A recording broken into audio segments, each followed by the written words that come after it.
Hvala, Gorane. Dobro večer, profesore, hvala što ste došli u Vesti. Čuli smo u obrazloženju da trojica funkcionera smatraju da imaju pravo da obavljaju ne dve, nego i više funkcija ako treba, jer su na sve te funkcije demokratski birani i stav koji podržavaju očigledno i neke sudije Ustavnog suda je da niko, pa ni Agencija za borbu protiv korupcije, nema pravo da im uskrati te funkcije. Pa to je pitanje shvatanja pojedinačno, međutim, najpre kad je reč o te tri grane vlasti i podela na zakonodavnu, izvršnu i sudsku vlast je osnov demokratije. Dakle, može čovjek najdemokratskije biti izabran i u to niko ne sumnja. Ako bi to drugčije bilo, vodio bi se proces u recimo zakonodavnoj vlasti, ali ne može u isto vreme da bude sudija, ne može u isto vreme da bude u vladi. Vi smatrate da ne može u isto vreme da bude poslanik i gradonačelnik? Pa ne, prosto logika, to je nešto što je osnova demokratije.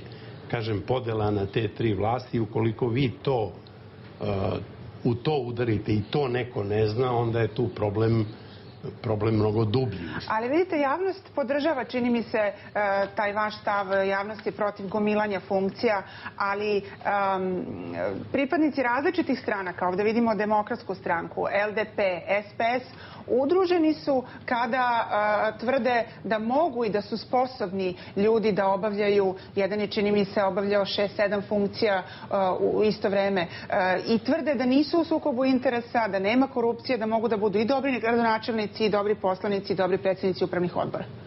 Da, ja ne sumnjam da ima ljudi koji misle da mogu da obavljaju 10 funkcija, da ustanu možda sat ranije, tako da im dan traje 25 sati, ali tu postoje neki drugi principi, a ne to šta ljudi misle o sebi. To je princip isto tako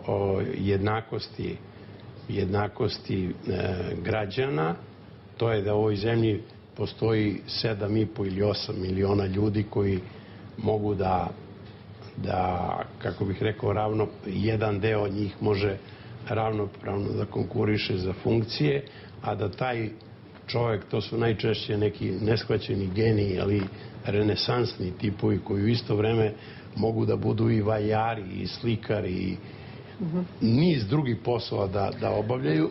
Tih ima, ja ih znam jako puno, to ništa ne sumnjam da je tako, ali postoji jedno pravilo uređenog društva šta se radi. Ovo prvo pitanje koje ste rekli, koje mislim dobro pitanje, kako to da ljudi različitih stranaka, znate, vlast je nešto što magnetsku silu ima i privlači ljude da noktima i zubima grizu da ostanu na vlasti, na više vlasti, duže na vlasti, i onda tu postoji jedan, i pojavio se u nizu navrata jedan, ja bih rekao, esnafski interes ljudi različitih partijskih boja, od, ajde kažemo, zelene, plave, već koje postoje crvene. To su pitanja plata, to su pitanja tih prava na više funkcija, opet pitanje plata, to je pitanje, recimo, kakvu on ima zaštitu kao poslanik, pitanje imuniteta, svi imaju... A možda i pitanje otpremnine. Danas još jedno pitanje gde možemo da morališemo. Da, ja ne morališem, ja prosto govorim o pravnim...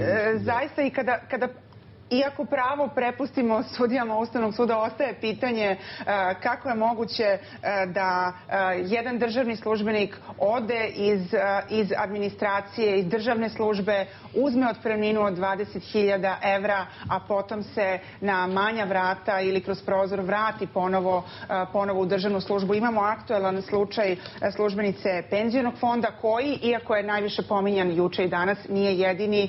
Prema našim saznanjima ima više desetina takvih slučajeva. Moram da kažem da sam, ali prethodno samo da kažem da ne želim da kritikujem, pošto je Ustavni sud ona posljednja baš najviša instanca, ali mislim da je u obrazloženju napravljen jedan neobrazložen logički i pravni time skok, da je to vraćanje te trojice, odnosno davanje šansi trojici poslanika, funkcionera, da se izjasne do datog vremena 1. aprila koju hoće funkciju i sad dolaze kao i svi ostali u jednak položaj. Tvrditi da je to nejednakost, to prosto zvuči pomalo kao teatar apsurda, ali ostavimo to po strani. Hoću da vas pitam da prokomentarišemo ovaj slučaj sa ovim otpremninama.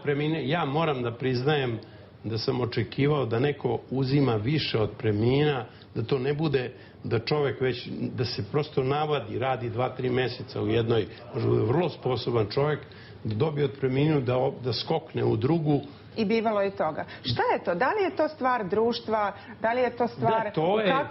U kakvom društvu živimo kada se koristi svaka rupa koja se može... U jednom normalnom društvu, verujte da bi to bilo u svakom društvu, ako pravni sistem nedovoljno štiti javni interes, u ovom slučaju je to u pitanju.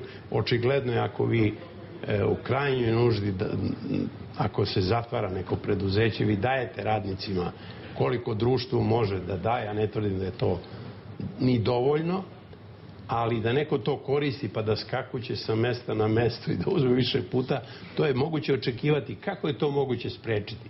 Može neko da kaže da ako je osoba bila zaposlena u državnoj službi i dobila otpremninu, pošto je obim rada, recimo, tog organa smanjen, da ona ima ustavno pravo ponovo da konkuriše. I ako je to tako, i ako će to Ustavni sud opet možda s pravom reći, što je rekao jeste, u tom slučaju ostaje ugovor. Dakle, onog momenta dajete otpremninu, ne znam koji je to iznos, i osoba potpisuje ugovor i kaže da u slučaju osoba koja dobije otpremninu, to je ideja u transparenciji, dobije otpremninu, potpisuje ugovor i obavezuje se da će, ako ponovo se zaposli u državnoj službi, vratiti sumu koju je od društva dobila. I samo vrlo kratko da vas zamolim, došli smo do jedne teme koja je vama omiljena, ali ćemo možda nekom drugom prilikom duže pričati. Kome dati mandat, Draganu Šormazu ili DSS-u, to je još jedna vrlo aktuelna tema ovih dana. Ja ne bih govorio o imenima, potpuno mi, prvo ne znam uopšte o kome se radi, ne želim, ja bi uvek u tom, mandat je slobodan i to je civilizacijska tekovina, ono što je učinjeno u Ustavu, ono je, kako bih rekao, samo u nagoveštaju učinjeno, dovoljno loše, do duše, da sam ja to 2006. kritikovao i sad počinju i mnogi drugi to, jer su evropske institucije se umešale posle 3 godine. Tu se kaže da čovek može da prenese svog vlastitog... Pod određenim uslovima koji nisu definisani. Pod zakonom predviđenim uslovima, međutim, taj zakon nije donet. Ljudi su potpisali te blanko ostavke, ne buneći se. Ja sam očekivao strahovitu bunu od poslanika, ali imam utisak da su oni vrlo srećni, nekako su ozareni i srećni što su pretvoreni od poslanika u nekakve delegate, prenosnike nečije volje, što je parlament, izgubili su oni autonomiju, izgubio je parlament autonomiju. Dakle, mi, ako hoćemo, to je crna rupa, ima još jedna koja je posredni proporcionalni sistem. U političkom sistemu taj podsistem političkog predstavništva je crna rupa političkog sistema Srbije, nažalost. Hvala što ste bili gost Vesti.